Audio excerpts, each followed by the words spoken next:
What's up, YouTube? What's up, YouTube? It's your boy back with another one. People, in today's video, we want to talk about a topic that has been a boiling room or a boiler room for many decades now, right? This is the gap between the rich and the poor that's ever widening. And how can we possibly reduce it and make it free and fair for everybody, or at least equal, or at least close to equal? Is it possible? Let me know what you think about this topic in the comment section below. Don't forget to like, comment, share, and subscribe to the channel. You know, hate speech is always welcome. Hello. People, I've been thinking about it, right? And capitalism is not obviously the only way to enrich a country, to create prosperity and wealth. It's not the only way, because if it was the only way, every country would be practicing capitalism, like full-on capitalism. So certain countries can practice full-on capitalism, like America, like the UK, like the whole of Western Europe. Over there, it's fine. It works for them. That's what they know. That's the only thing they know. So therefore, to them, it works. But is capitalism a good system for every other region of the world, for every other race group, tribe, or religious group, or whatever? No. Now, why am I saying this? If you are rich, self-made millionaire rich, right? You would know that capitalism is the only way that you should go to build an economy, to build a country, to build that. Perfect. That's if you're a self-made millionaire and you thrive in the capitalist system. Now, if you are China, for example, right? Take the Arab countries, for example. These countries are successful, astronomically successful, and they're not even capitalist, full-on capitalist countries. So, South Africa, can we adopt the Chinese model, mix it a little with the Islamic country model, mix it a little with the Russian model, and obviously the capitalist model? You see, as we speak now, we will say South Africa is obviously a capitalist country, right? It's obviously capitalism runs this thing, because there's no element of wealth creation for the country. There's wealth creation for individuals, for companies, as like the way the West is built on. Now, we're not saying there cannot be rich individuals in a country. I mean, China is not a full-on capitalist state, and yet China has, I think, possibly the highest number of rising billionaires, right? Look at the Arab states. Basically, most Arab states are like monarchies, I think, most of them, if I'm not mistaken, and yet there are rich individuals too in those countries. So, politically speaking, South Africa, as a capitalist state where only big corporations, rich individuals get to benefit from the wealth of the country, that's not going to work, because it increases the gap between rich and poor. So if we're going to decrease, or we're going to try and close the gap, we don't have to make it equal. That would be practically impossible. That would be now full-on communist socialist, right? So if we can reduce the gap, at least where everyone at least has more than enough, not just enough, but just a little over enough, that we're not saying don't be wealthy. People, it cannot be that a country or a system allows a CEO Just give it an example. Let's throw any random number out there. Let's just say a random CEO makes, give or take, let's just say what, 20 million, 50 million a year. Now let's just put this in dollars, right? Let's just put this in dollars for the international people to in context, right? So let's just say you get a CEO that makes $20 million a year, right? Mm. And then you get your McDonald's people that make $5 an hour, like $34,000 a year, like 34,000, 43,000, or 40,000, $36,000 a year. Now,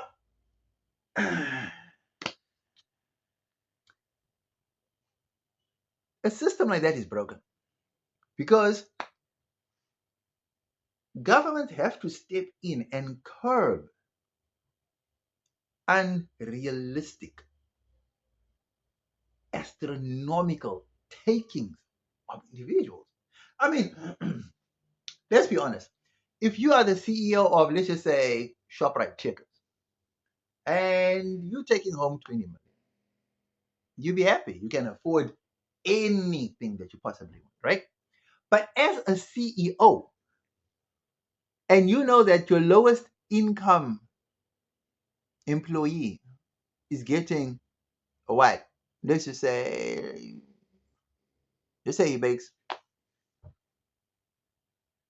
$300-400 a week, $500 a week, $400 a week, $400 a week, $500 a week. Do you see the disparity there?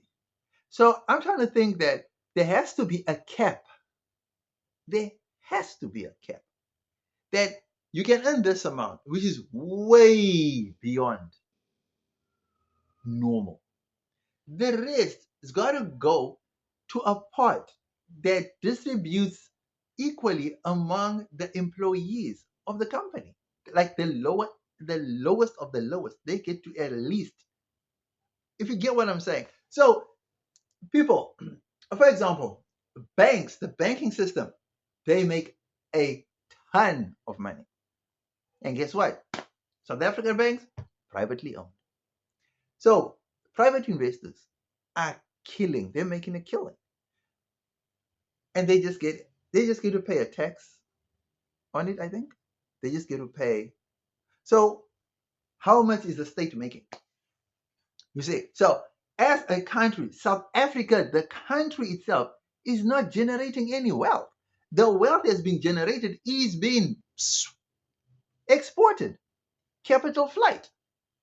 Now, that is why South Africa has been getting poorer and poorer, because during the apartheid regime, almost every major sector or major state company was state owned. Like the biggest, like your Danels, your Escoms, your Telcoms, your Escores, all that was owned by the state. Like the key sectors were owned by the state. Those things generated wealth for the state. Now what do we have now? Dysfunctional state enterprises, private companies coming in, doing deals with government. Government gets the short end of the stick. Private companies walking away with billions in profits. People, that's not how you run a country. Africa, capitalism will not work in Africa. Not at all. Because the majority of Africa has been systematically broken down to be kept poor. So before you can even think of capitalism as a political system to run Africa, you need to actually uplift those poor people first.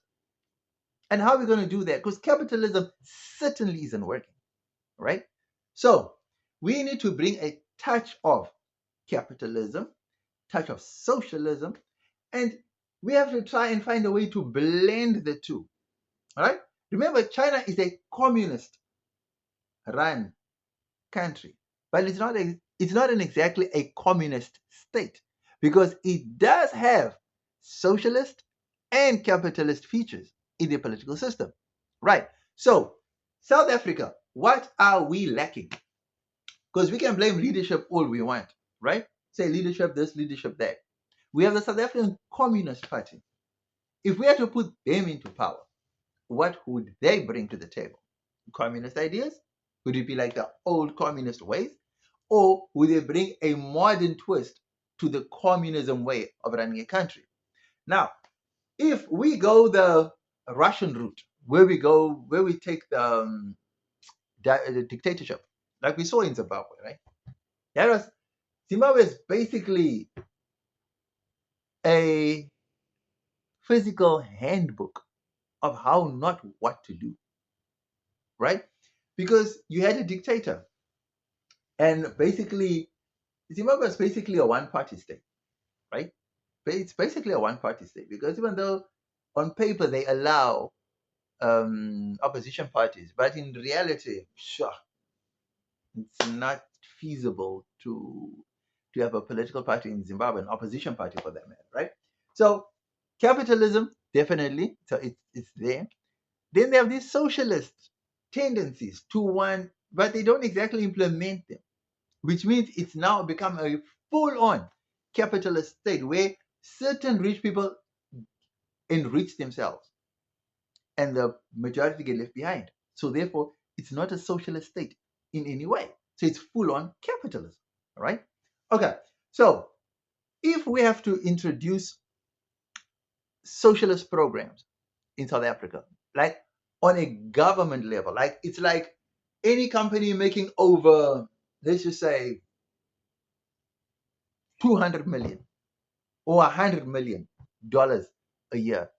You take a portion of their money and then we're going to allocate it to entrepreneurial endeavors or developing, pushing up the township economies, because there has to be an aggressive socialist program that can uplift the poor who've been downtrodden. There's no other way. Now, the rich people, the business people, they are driving the agenda. They are driving the narrative behind government. Government is bowing down to all these business people. If you don't do that, we're going to pull this investment out. We're going to reduce this. We're going to collapse the rand. We're going to do all because they believe in full-on capitalism where they get to benefit individually, not collectively.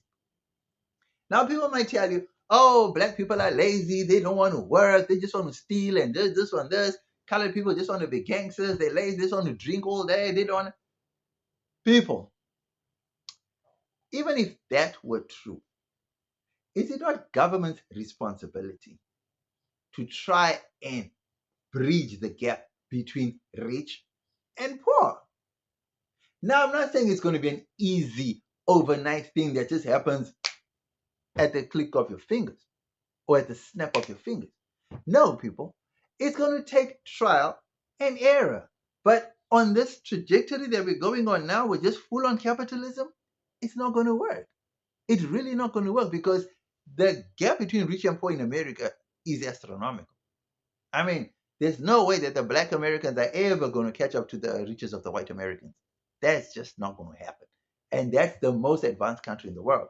Now, if you cross over to China, then you will see that the gap between the richest Chinese people and the poorest Chinese people has been greatly reduced.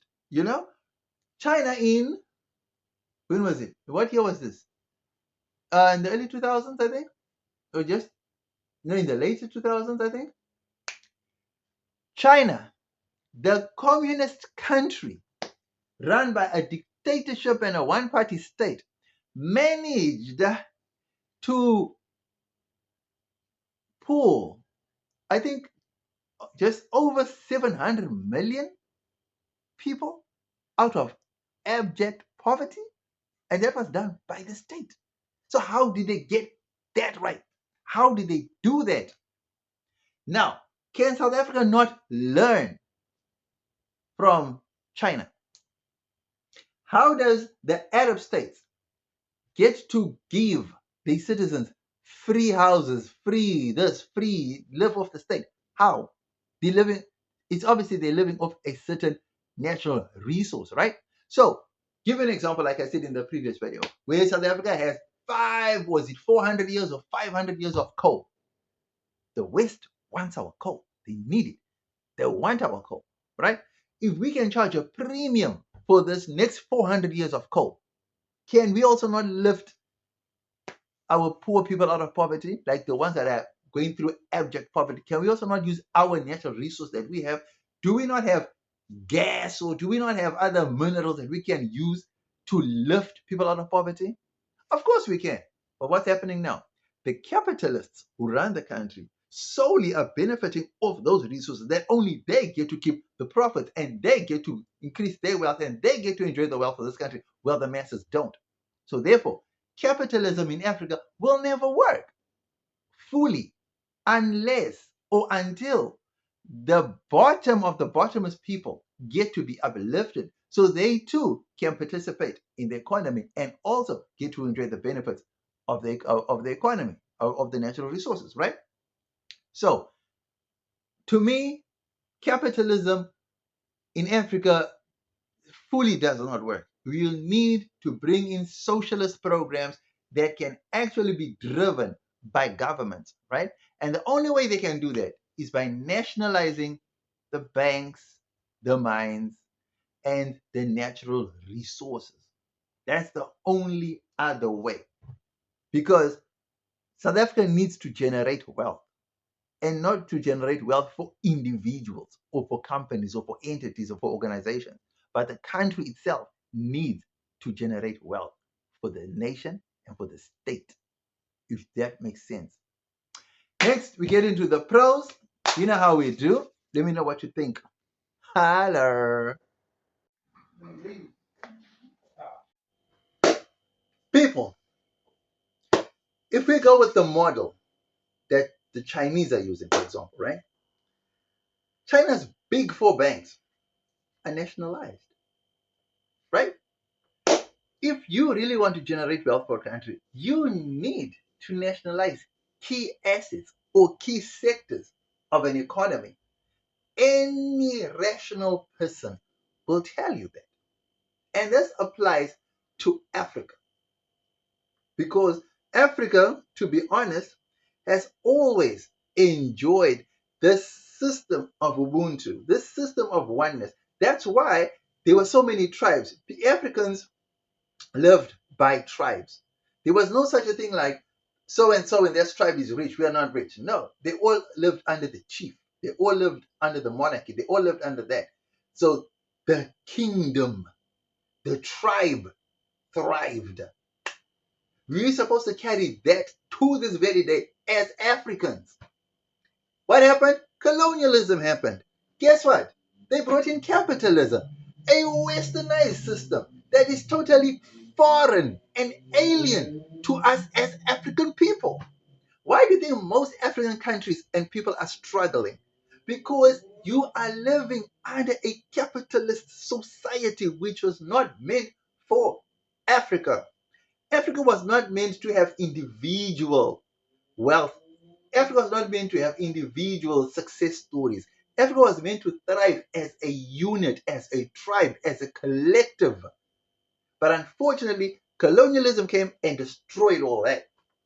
Now, let's talk about the pros of having a mixture, because we've got to change it now from full-on capitalism to socialist touch, to a touch of socialism, to a touch of capitalism, to a touch of federal, to it. Africa's got to experiment with different political systems. We cannot just be blinded by the whole, well, capitalism is the way to go because that's the way America, that works in America. Full-on capitalism does not work in the Middle East. And those countries are wealthy. Capitalism, full-on capitalism, is not working in China. China is full-on socialist with a touch of capitalism and communism, right? So we need to overhaul the system. If we have to now talk about a new system, the benefits of that system will be something like NHI. Now, to be honest, NHI, the National Health Insurance, right, is a great concept. I love it. To be honest, I love it because it allows everyone the opportunity to be treated fairly when it comes to medical bills and medical aid and the medical whole facility thing, right? But it's going to cost money. So people are going to ask, where is this money going to come from? We look to the ground. We have unexplored mineral wealth. We have, according to reports, there's natural gas in the Karoo that still needs to be explored, right? There's a whole lot of gas. I think they found gas off the coast of, I think the Eastern Cape or Western Cape somewhere there. I think there's some gas that they found, some oil field somewhere there. That also needs to be explored. We have coal. Coal. We can multiply that coal into, I don't know, dude. Okay, let's just say all of that. They'll be like, no, we can't do that. Then, last resort, all the major CEOs, cabinet ministers were all in. We are going to cut salaries. We are going to cut salaries to make sure that every other low class citizen gets enough money to go to any state or private hospital. There's always means and ways around everything, right? Remember, South Africa has different avenues to do whatever we need to do. But unfortunately, the people that, let's just call the gatekeepers of the economy, are refusing to do certain things or are trying to hold on to certain things for their own personal benefit. And or private companies and private individuals are doing the same thing. So all that needs to stop. So if we think collectively as a nation, as a country, then we would move forward like how China has. China didn't just uplift individuals. China uplifted the entire nation. I'm not saying there's no poor people in China. Don't get me wrong. I'm saying as per country, per capita, per race group, per tribe, China has uplifted almost every one of its citizens. Right? I'm not saying all of them. I said almost every. The mere fact that China lifted 700 million. Dude, we don't even have 700 million people in South Africa. That's like almost 3/4 of the African continent being lifted out of poverty. Do you see what I'm saying? That capitalism alone is not the only answer to wealth creation, or at least to poverty alleviation. So, people, banks need to be nationalized because that's another source of major funding that the state can use. The mines definitely need to be nationalized. Land needs to be nationalized. Guys, we cannot be having foreigners buying up land. That's just not on. That just cannot happen, guys. It cannot happen. We can lease out land where the foreigners are paying to the state. We can lease out land, but no outright buying of it. Do you know the danger? Okay, if you're in Cape Town, can you imagine a whole coastline of all the rich properties being bought up by foreigners? South Africa doesn't even have a damn coast guard. You know, you can go for miles from Cape Town. You can just take a boat, right? You can go and I don't know how far out you can go. You don't see no coast guard coming anytime. People, there's illegal um, fishing going on in the Western Cape. So if there's a coast guard, how is this happening? And our beaches are unmonitored. People are walking. People are walking along the beach going from South Africa into Namibia. Did you even know that? You just walk, bro. You're just walking. Did you even know that? Or you didn't even know that? Exactly. Do your research, man. So anyway, those are the pros of having a new political system where the government gets to increase the wealth of the nation and not just individuals and organizations that get to enjoy. So we need a new political dispensation, one that caters for the masses and not just for specific individuals. Next, we get into the cons. You know how we do. Holler. Phew, man. People, I now realize something. Okay, now we're getting into the cons. I now realize something, that there are two ways of governing a country, right? There's the African way, sorry, excuse me, and there's the Western way, the European way. Europeans don't believe in anything other than capitalism because that's the only system they know. That's the only system they were brought up in. That's the only system they know. That's nothing else. They don't know anything else, right? Yeah, they had monarchies and all that, but ultimately they always had a capitalist system because people were allowed to have free trade, free enterprise zones, free this, free that, free that. And which is good if the whole country buys into that vision and they all live into that thing, it makes them all entrepreneurs, it makes them all work towards whatever they feel they're working towards, then it's good, it works for them. But in Africa, it's not the case. Or Africa, it could have been the case if Africa wasn't pillaged of its resources, if Africans weren't downtrodden and beaten to a pulp that they even don't even like themselves anymore. I mean, it gets to a point where black people hate other black people now. This is how bad the Western colonial system made black people. I mean, at one point, Africans were proud to be black. I mean, Shaka Zulu and them, they didn't know they didn't know anything else different to what they knew. It's like when Shaka Zulu conquered a tribe and he incorporated them into his Zulu nation. Those people got to enjoy the wealth of the Zulu kingdom. Do you understand what I'm saying? Conquered tribes were absorbed. They were just not conquered, defeated, and then left to go and fend by themselves, like what Israel is doing to the Palestinians. I'm simply saying, you know? So capitalism in Africa is just not the way to go.